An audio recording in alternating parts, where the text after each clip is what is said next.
Priatelia, tak dnes sa nachádzame v Národnom parku Sequoia National Park. Začíname takým prvým okruhom. Tu, keď sa pozriete dozadu, nachádza sa taká skala, taký skalný previs, ktorý mne osobne pripomína nejak rozprávku Flintstonovcov. Sequoia Park funguje tak, že vlastne idete väčšinu cesty autom a vždy zastanete pri nejakej zastávke, ako tu, keď sa pozrieme, tu je také parkovisko vedľa cesty, kde vieme zastať a pozrieť si konkrétne miesto. Dostali sme takúto mapku, kde máme to vyznačené také miesta.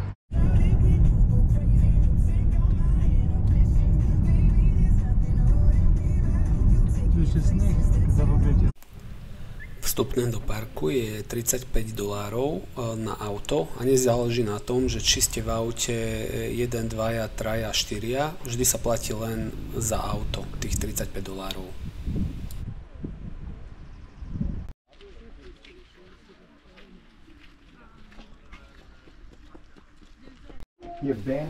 Ak si myslíte, že teraz kráčame v nejakom tuneli, tak toto je obrovský kmeň stromu a my kráčame práve v jeho útrobách.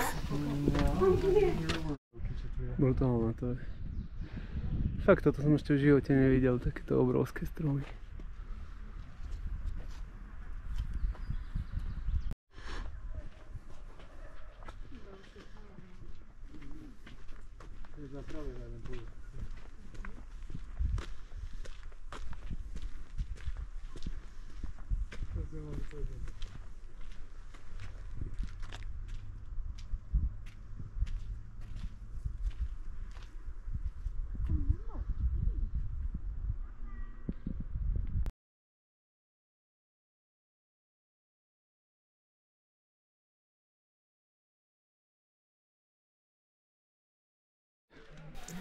Práve stojíme pred druhým najväčším stromom v celom parku, volá sa General Grant, s tým, že v parku sa nachádza aj najväčší strom, ten sa volá General Sherman.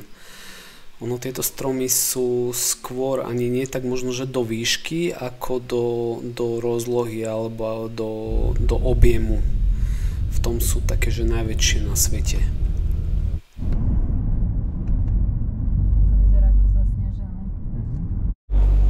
Miesta, kde sa momentálne pohybujeme, sa nachádzajú vo vyššej nadmorskej výške. Odhadujem tak približne okolo 2000 metrov nad morom. Ako vidíte, niekde miestami ešte vidíte zvyšky snehu, napriek tomu, že teraz je zhruba začiatok mája. Tých 2000 metrov je približne podobné, ako keby ste stáli na Slovensku na chopku.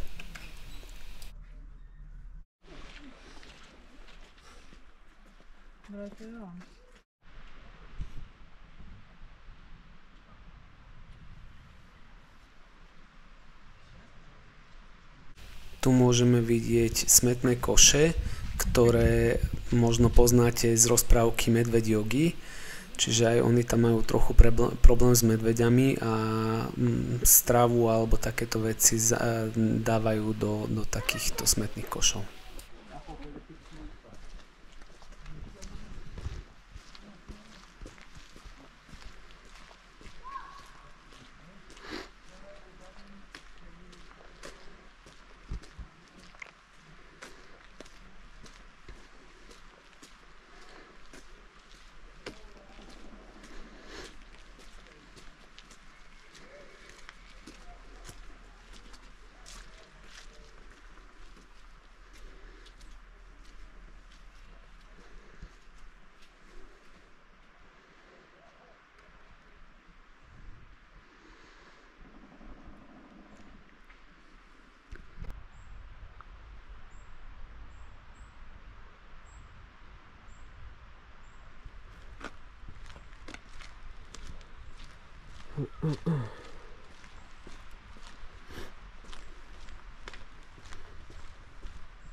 10 litrov vody, jeden bicykel, batožinu, stravu, hygienu, všetko za sebou. Presne tak.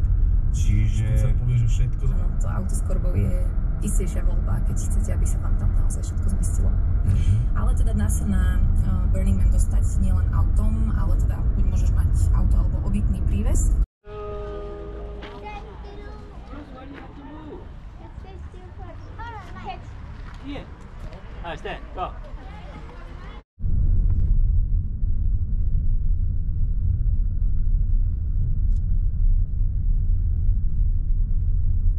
Mysleli sme si, že absolvujeme veľmi ťažkú turistiku, ale ako vidíte, v Amerike to tak býva, že ku každému bodu sa viete dostať autom. Tak aj my teraz. Vystúpili sme na nejakom zachytnom parkovisku a ten náš cieľový bod, ktorý vyzeral na takú vážnejšiu turistiku, je asi tak 5 minút pešo a ukážem vám teda, že ako to tu vyzerá.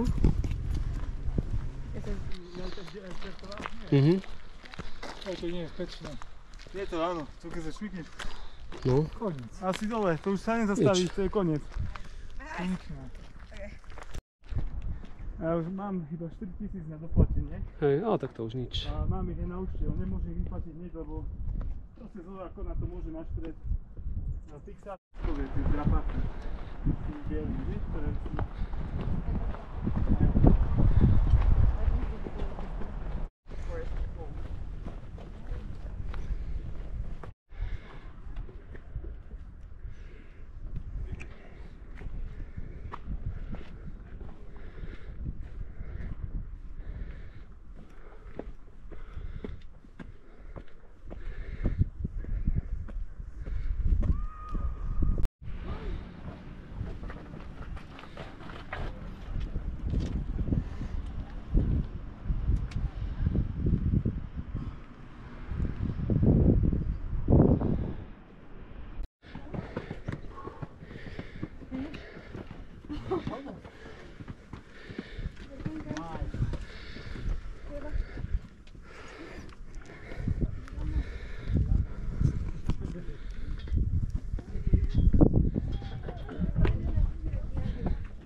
Pero todavía no llegamos hasta arriba, ¿eh? Es lo que llegamos hasta aquí para allá.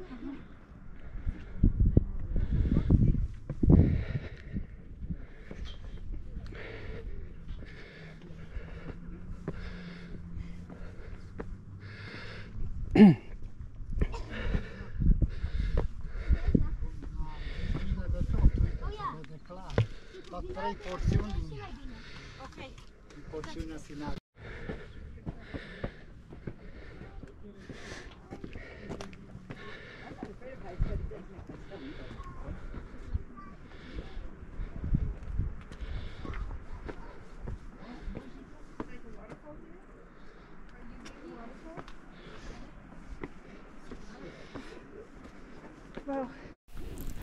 Skala, na ktorú sme práve vyliezli, sa volá Morro Rock.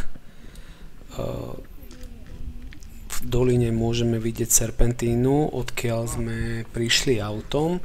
Autom sme prišli približne možno 5 minút chôdze pod skalou, čiže nie je to nejaká taká strašná turistika. V pozadí môžeme vidieť Sierra Nevada pohorie, s tým, že najvyšší vrchol toho pohoria je vo výške 4400 metrov nad morom a je to vlastne ako jeden z tých najvyšších vrcholov v Kalifornii. Táto skala Morro Rock, kde sa nachádzame, tak tá je približne vo výške 2050 metrov nad morom.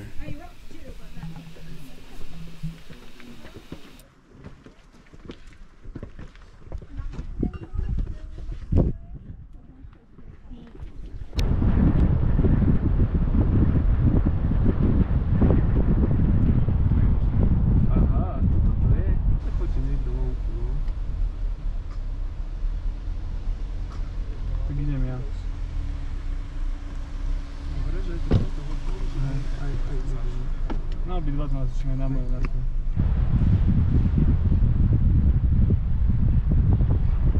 Teraz sa možno nepozdal, aby to bolo vyššie, aby to nebolo tam ten... Všetko to natáča. Hej, ale aby tam... Dobre, ok.